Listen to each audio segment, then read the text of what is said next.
here, right now. There is no other place I wanna be.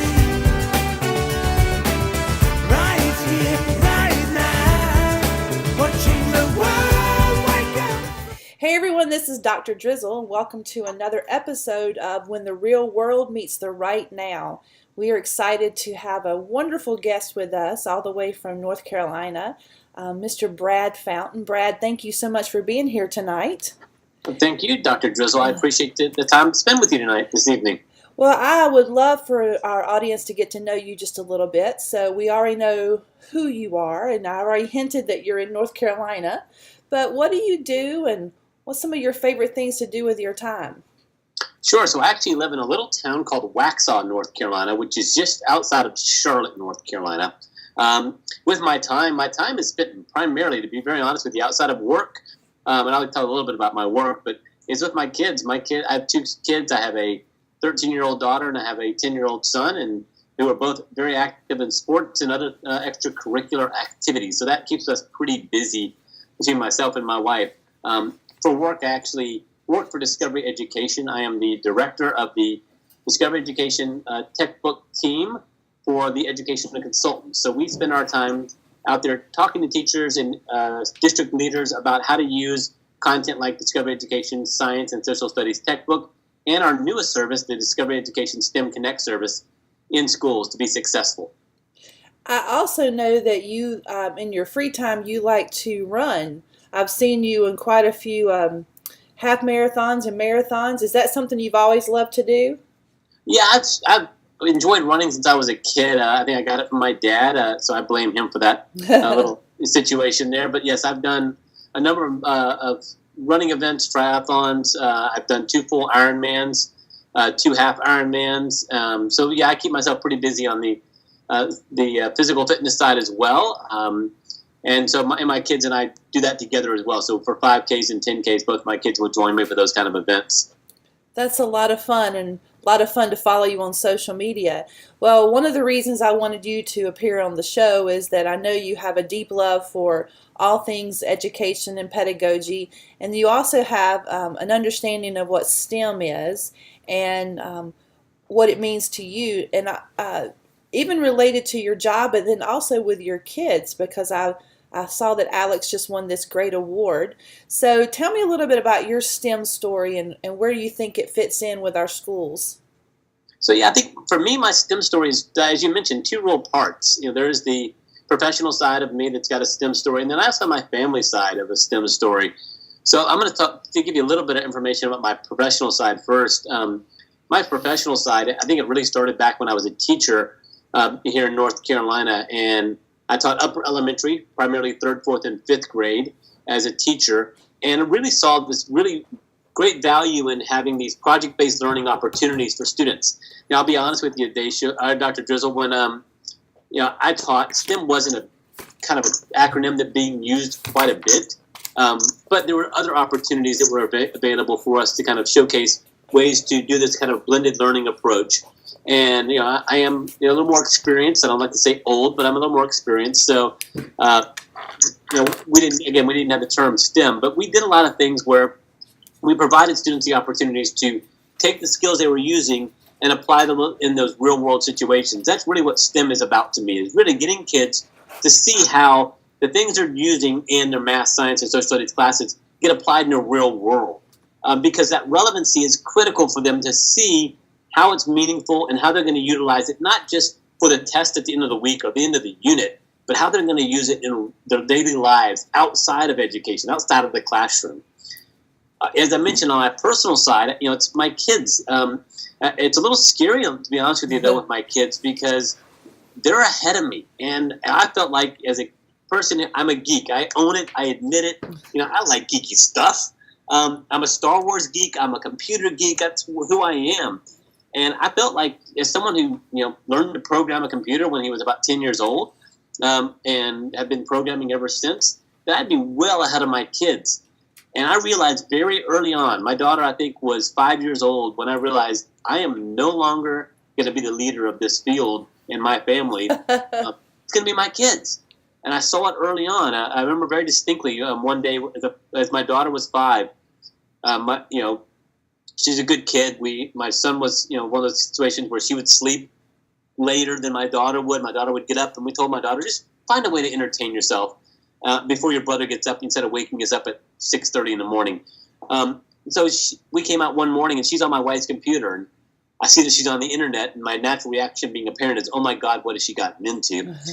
And I looked over, and I see that she's on her own website. So I asked my wife, I said, did you leave Alex's website open on your screen? She goes, no. So I asked my daughter, again, she's 5 at the time, I said, how did you get to your website? I said, oh, Dad, that's easy. And she points up, she doesn't know what it's called at the time, obviously at 5. She points at the URL bar, and she said, I clicked up here, and I knew my website started with P, so I hit the letter P on the keyboard, and a list dropped down, and I arrowed down to PBS Kids, and I was on my website. I can't teach adults to do this in some cases, but my 5-year-olds can figure it out themselves. So that's my first indication. This world is not mine anymore. It's my kids' world. It's their future. And as you mentioned, my daughter now she's just a STEM, magician to me. I don't know all the stuff that she does and how she does all the things. She just recently won the gold medal for the STEM competition in her school district in North Carolina for coding. And, she is a fan of Minecraft and Java coding, and so she actually coded her own mods for Minecraft and her own world in Minecraft. I'll be honest with you, I can look at the code, I can decipher maybe a tenth of it, but the rest of it, I don't get it. Because she's just that far ahead of where I am, and my son is getting in the same situation. So it really is a situation where these kids are moving so quick and so adept at what they can do. It's teaching me, but it's also letting me know that, this is their world and this is their future, that we're kind of setting. We need to make sure they're prepared for that future, not just for our past, really. Because, what I learned is no longer is relevant to what they're doing today. Exactly. And, the jobs that she can have with coding are immense. I was working with some people from the military the other day in Pensacola, Florida, and just the jobs of cryptology are amazing. And it starts with just basic coding and learning how to break codes. And the cryptologists in the Navy do that on a daily basis to try to keep us safe. So she is doing really well. And I always say we need to make sure that our kids know as much as possible so they can take care of us in our old age. That's so right. I think you and Laura are going to be in good shape with that if both kids keep working hard on the computer and tech side. And I also know that they're avid readers. Yes. I know that you share books and are asking for book recommendations. So I think that kind of goes hand in hand, being able to do the STEM part of the science and technology and math and engineering pieces, but also connecting yourself to reading, which Yes. I know they do really well. I know that sometimes our teachers feel like they don't fit into the acronym. We tell teachers that STEM are the jobs that they're going to have when they graduate, and that we're building the skills that they'll need to have those types of jobs. So the ELA teacher sometimes thinks that she's not part of this or he's not part of this whole initiative or movement, but in reality, the literacy part of this is vital. Do you see that also in your travels? No question. I mean, the skill sets that we're utilizing when we're talking about literacy, it's more than just, when we think about it, more than just the actual skill itself.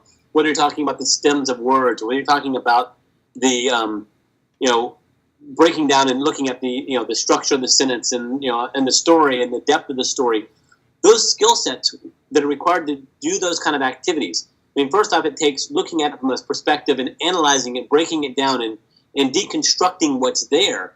That's the same skill set that's needed to do a lot of these STEM activities, having people actually break down and look at things from an analytical perspective.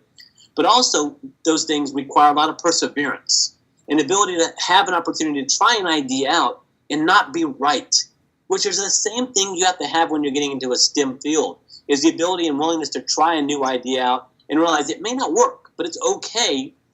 But what's really important is sharing your thought and then getting feedback from it and seeing, okay, how does it respond? How do people respond? And what do we maybe change our thoughts? How do their ideas change our ideas? So, all that is things that tie in directly to what we're talking about with STEM careers. I think there's a great overlap within both areas consistently and frequently for teachers to be aware of.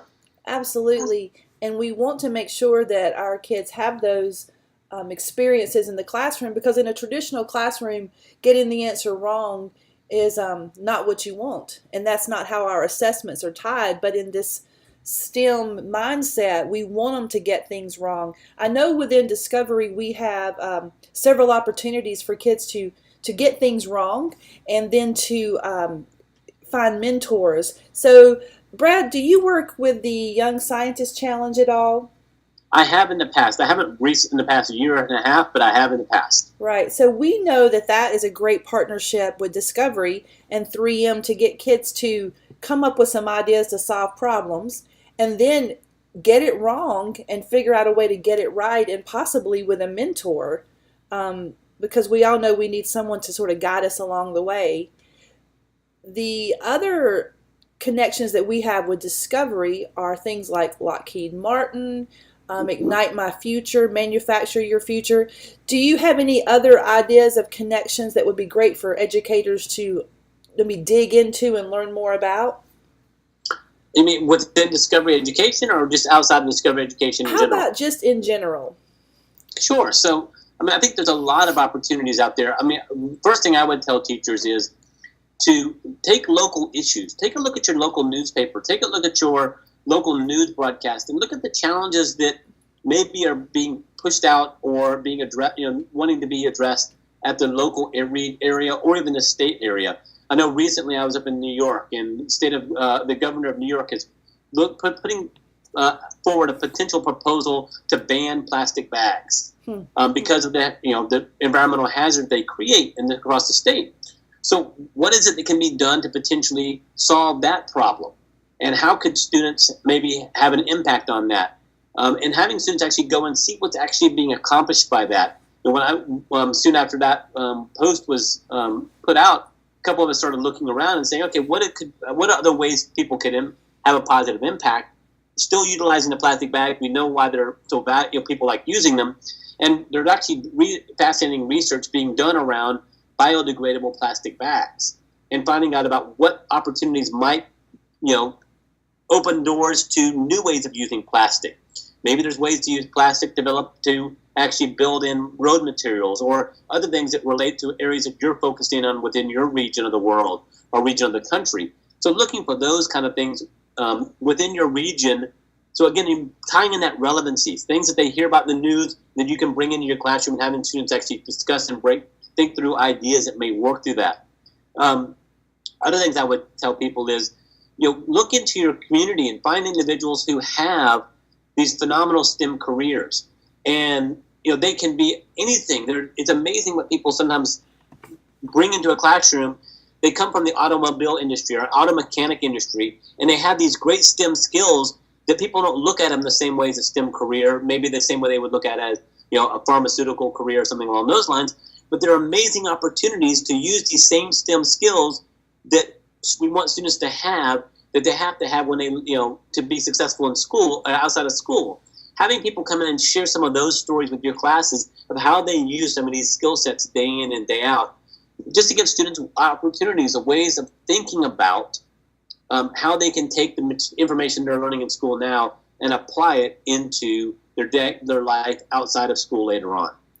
I totally agree with that. I think that's why it's so important for this real world to meet the right now, because our kids need to know what opportunities are out there. Just recently, we have partnered up with the DIY Network and Kayleen McCabe, who is a contractor, works with Skills USA, and also a TV host, and she's encouraging kids that the skills they need to work in the trades are skills that they need even to learn while they're in school. A welder can make up to $85 an hour. Now, I don't know about you, but for teachers, that's a lot of money. Yes. So they definitely need these skills. And we've talked about the skills, but real quickly, we know that those are what we call the 4 C's. Critical thinking, communication, collaboration, and creativity. A few years ago, I was at South by Southwest EDU, and I was on a panel with the Google, one of the Google managers, and I just asked, hey, I'm the science director for a district, and I have all these kids. What kind of grades would they need to make to work at Google? And she immediately said, we don't even look at grades. which I'm sure just kind of scared every teacher that was listening to the broadcast. But she says we need kids that can think, that can get along with each other and work with each other and be to work on time. And I thought, how simple is that to be told, but how hard that is to teach in the classroom, to get kids to understand those sort of soft skills that are not taught within content areas as much. And we need to put those in there as much as possible. Do you know of opportunities just to get the creativity across or the communication across? I know you work a little bit with STEM Connect, which is a problem solving. Well, I'll let you tell me just a little bit about it. Sure. Yeah, so STEM Connect is a brand new service from Discovery Education, launched this past January, and it is an opportunity for teachers to take units of study around general themes. Now, we build this around the Grand Engineering Challenges from the National Academy of Engineering, and also keeping in mind the sustainability goals from the United Nations. So those are the two buckets we kind of look at as we're looking to build these individual challenges. The cool thing about it is they're built around 8 general themes. And the themes are geared for K1, 2, 3, 4, 5, and 6, 8. But the themes stay consistent across all grade bands. So what we're actually doing is scaffolding the students' understanding within these. So at the K1 level, K1's about what? It's about me. It's about me as a person. That's what kindergarten, first grade should be about. So we talk about these areas, like whether it's digital citizenship or water or food or health, and how it impacts me. When we get to 2, 3, we're talking about a little more local community areas. Then when we get to 4, 5, we're talking about it at the state level. And then 6, 8, we're talking more global. So we're having students build a depth of understanding from how it impacts me directly all the way up to a global perspective around the same general theme, whether it's, again, digital citizenship, water, health, a variety of topics that we build into. So that's one great resource. It's easy. The beauty of it is, to your point, it ties in all the 4 C's, and it ties in all the cross-curricular areas, and we highlight those within the service. So it makes it easy for teachers to implement for those PBL opportunities they really want to dive into. You mentioned that one of the things that we're trying to get teachers to see is there's opportunities for students to really utilize these skill sets outside of classroom environments. And one of the things I think we spend a lot of time on, you talked about that presentation, need for kids to actually share and understand. One of the things I think we forget sometimes in a classroom teacher, and I'm not going to call anyone else out other than myself as a former teacher, I remember doing what I thought at the time were probably really good projects. Maybe they were, maybe they weren't. We can all debate that back and forth. But one of the things I think I really missed a lot of opportunity on is having kids actually take the time to not only present what they created, but also get feedback and provide feedback to individuals about what I've done. And getting that constructive feedback from my peers, and then taking time to actually refine my product. And then getting that final product presented again.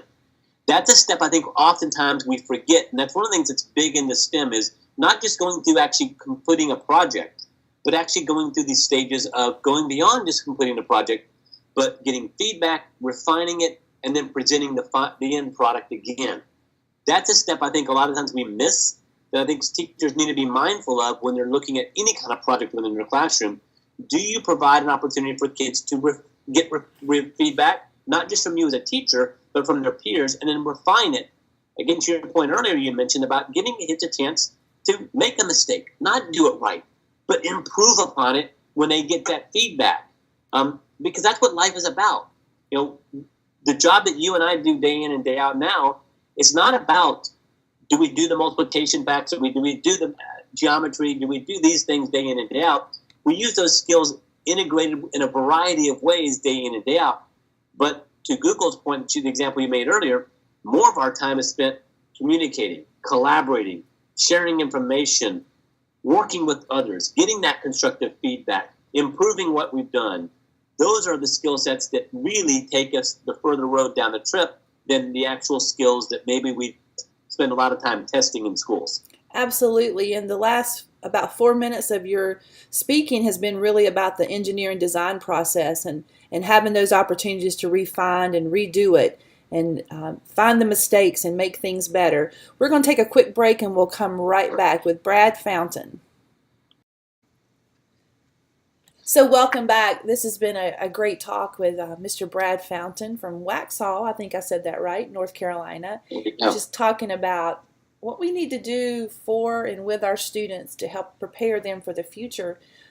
Brad, any last encouraging words for our teachers or advice as they're getting ready to look towards the summer? So, yeah, my biggest advice, though, one thing I didn't mention earlier is I'm married to a teacher. My wife's been teaching 23 years. And keeps me nice and grounded. But one of the things that I've learned from her more than anything else is to continue to look for opportunities to grow. Find the people that are passionate about what you want to learn more about. And there's a great community. Discovery Education Network is a great community of people you can tie into and jump into that community. It's free for teachers, so it makes it affordable for every teacher out there. And you have an idea. You want to learn, okay, I want to do something around STEM education. I've got a project around, I'm a big fan of Shakespeare. I want to do something around Shakespeare.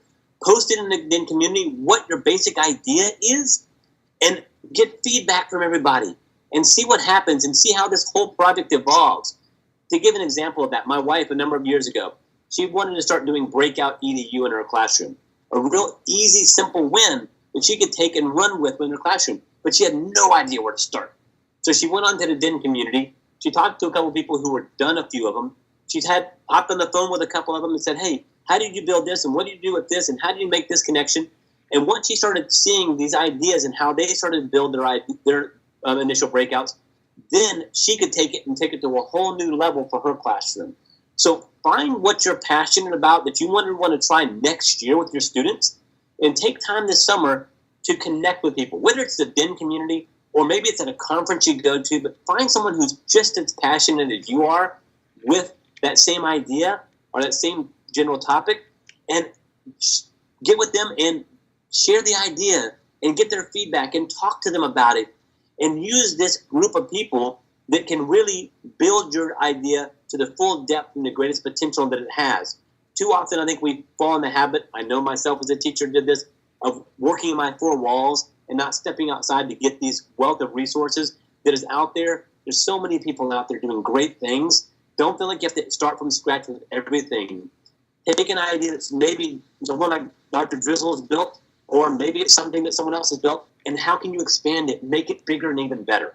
So I think that's my biggest advice, is find those groups out there and connect with them and pick one thing that you want to do different next year or better next year, and then use this time this summer to really find ways to evolve it to what it can be.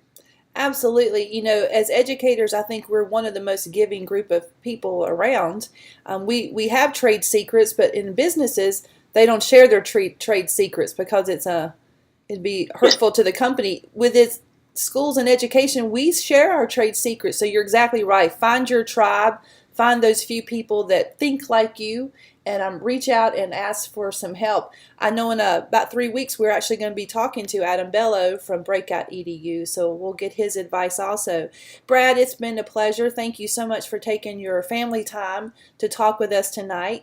We are glad that you're here and you're part of this tribe to help teachers be the best that they can be. Next week we'll be talking with Phil Iverson. Phil Iverson is the Vice President of Goose Chase, which is going to be another great community that you can connect to. So again, Brad, thank you so much for being here. I'm sure that you're going to do something fun tonight, maybe game night or read or do something with your kids, but thanks so much. And I'm glad you've got a Goose Chase. I've actually I've got a STEM activity on Goose Chase right now, so they can check that out when you're doing something with Goose Chase next week. Absolutely. We will definitely do that. So thanks, everyone. Have a great night. Talk to you soon.